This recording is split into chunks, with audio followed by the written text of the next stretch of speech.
Another day, another blessing. Andito tayo ngayon sa LTO Mandaluyong para magparehistro ng motor.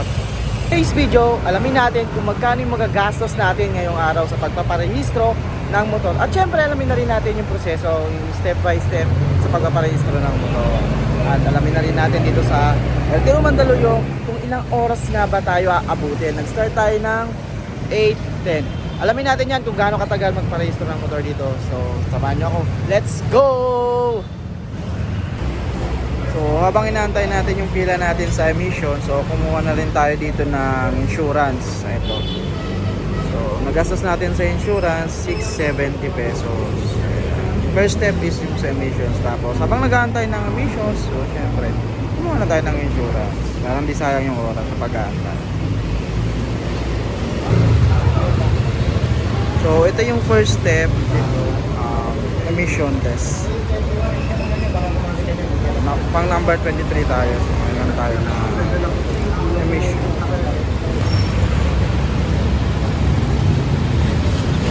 ayan. Emission testing na tayo ngayon, guys. Ito yung first step.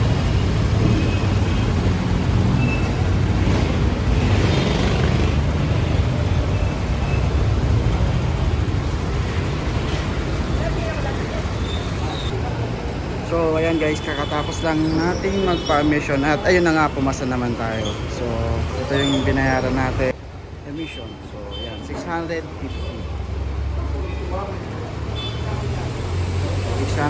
pesos. Next natin, pasok na tayo sa loob.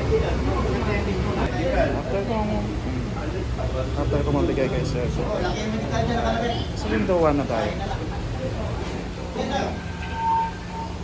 Step, dito natin ibibigay yung ating so ayan, habang nag-aantay ako sa window 1 sa motor vehicle evaluator, so nakita ko sa taas so oras kung gaano katagal. So ayan, motor vehicle inspections, renewal of motor vehicle registration and insurance registration to new. Ayan, may oras din kung gaano siya katagal. Miscellaneous transactions.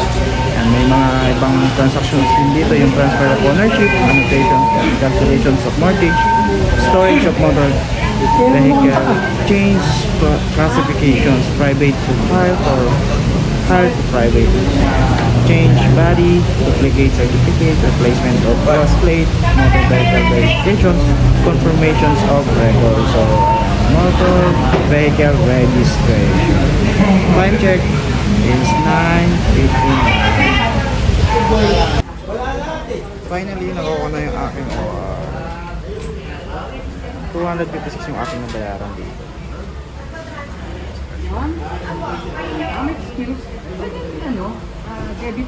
So ayun guys, natapos na tayong magparehistro. I-review na natin kung magkano yung nagastos natin for the days. Ayan. Dito lang naman yan sa tapat ng JRU. Ayan, yung LTO Mandaluyong. At ito na nga po guys, i-review na natin kung magkano yung nagastos natin.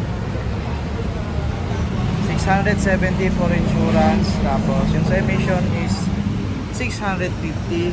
And sa rehistro, ayan, 256. Yan lahat yung nagastos natin. Ang total na nagastos natin ay 1,576. Insurance, emissions, and yung rehistro natin 1,576. So ayun guys, thank you for watching, no. Natapos tayo ng 10:10. So umabot tayo ng 2 hours sa pagpaparehistro ng motor. So again, ang nagastos natin ay 1,576.